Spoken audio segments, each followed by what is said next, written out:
Olá,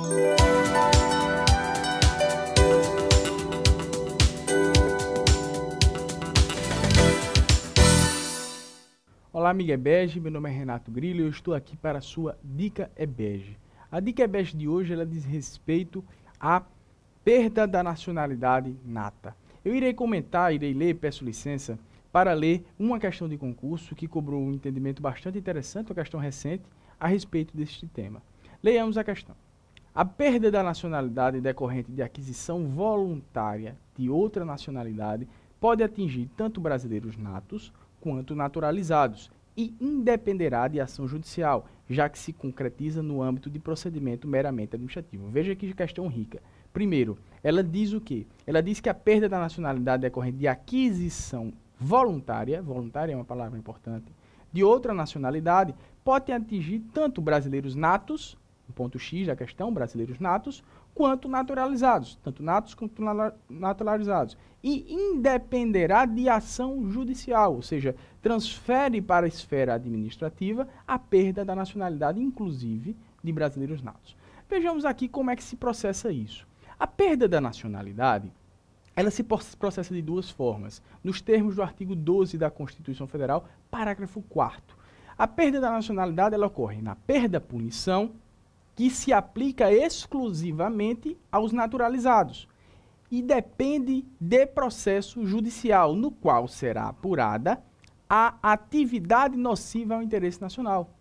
Ou seja, o pressuposto para o cancelamento da naturalização está previsto na Constituição Federal, ou seja, atividade nociva ao interesse nacional. E o instrumento também, cancelamento através de sentença judicial transitada em julgado. Então, nesses casos de atividade nociva ao interesse nacional, esse elemento deverá ser provado no processo judicial. Então, essa perda-punição se aplica exclusivamente a naturalizados, porque se trata de cancelamento de naturalização, e a naturalização é um processo de aquisição voluntária da naturalidade, apenas para brasileiros naturalizados, e depende essa perda-sanção ou perda-punição de um processo judicial. Por sua vez, o Supremo Tribunal Federal, a esse respeito, me permitam dizer, um austríaco brasileiro requereu a sua naturalização ao Ministério da Justiça com base em prova falsa de que não havia sido jamais condenado em processo judicial. A inexistência de condenação em processo judicial é um dos requisitos para a naturalização. E esse austríaco falsificou provas no processo administrativo, mas teve, ao final, reconhecida sua naturalização como brasileiro.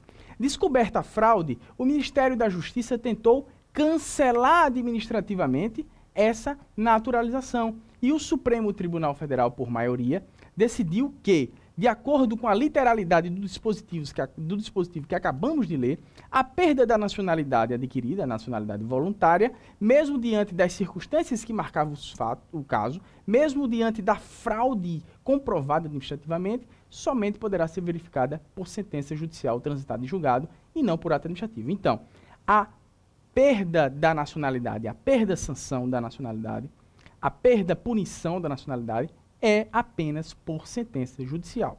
Por outro lado, a perda da nacionalidade opção, que é a segunda hipótese de perda de nacionalidade, tanto pode abranger natos ou naturalizados, por se tratar de uma opção.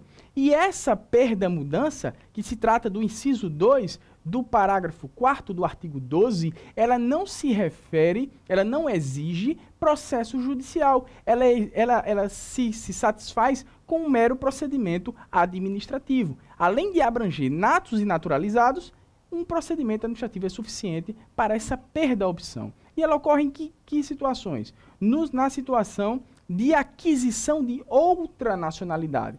Excepcionalmente, nos casos de reconhecimento da nacionalidade originária pela lei estrangeira, que a pessoa se tornará um polipátrida, terá duas nacionalidades, ou da imposição de naturalização pela norma estrangeira ao brasileiro residente em estado estrangeiro, como condição para a permanência em seu território ou para o exercício de direitos civis. São duas exceções que permitem que, eventualmente, haja a figura do polipátrida, aquele que tem duas nacionalidades. Voltando à questão, percebe-se, então, que essa questão ela trata da perda opção ou perda, digamos assim, da nacionalidade em virtude da mudança de nacionalidade por uma exigência de outro país. Então, a perda da nacionalidade decorrente de aquisição voluntária de outra nacionalidade pode atingir tanto brasileiros natos quanto naturalizados. Está certo. Além disso, independerá de ação judicial, já que se concretiza no âmbito do procedimento meramente administrativo. Essa questão, cobrada pelo CESP, está correta e essa foi a sua dica EBEGE para revisar esses conceitos de nacionalidade. Até a próxima dica EBEGE e tenham todos um bom estudo sobre esses temas.